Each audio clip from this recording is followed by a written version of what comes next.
চালাতে হচ্ছে।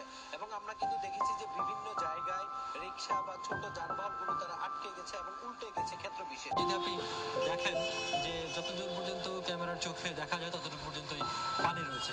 যদিও এক্ষেত্রে এলাকাবাসী বলছে যে কিছুটা ড্রেনেজ ব্যবস্থার উন্নতির ফলে এই পানি যদি আরো আধা ঘন্টা বৃষ্টি টানা বন্ধ। আসার কারো কাছে সকালবেলা এখানে মাত্র আমাদের 300 টাকা খরচ হয়েছে গাড়ি পিছে।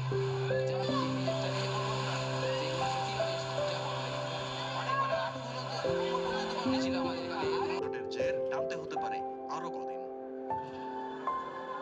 শুধু দোকান মালিকরাই নন, ক্ষতিগ্রস্ত হয়েছেন ক্ষুদ্র ব্যবসায়ীরাও। যা আছে নিউ মার্কেট, ঢাকা নিউ মার্কেটে সবার মাল ভিজে গেছে। তারা কিন্তু 30 থেকে 50 টাকা করে নিচ্ছেন। এক প্রকার আসলে জনগণ এবং এখানে কিন্তু প্লাবিত হওয়ার কারণে এবং দোকানদাররা কিন্তু তাদের দোকানগুলো খুলতে পারছেন না।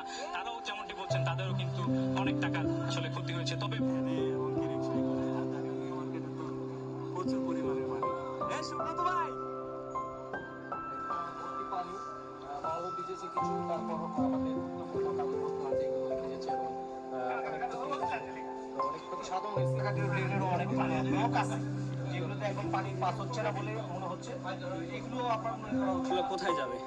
ঠিক আছে, নিউ মার্কেটে প্রত্যেক বছর 2 থেকে 3 বার এরকম পরিস্থিতি হয় আমাদের।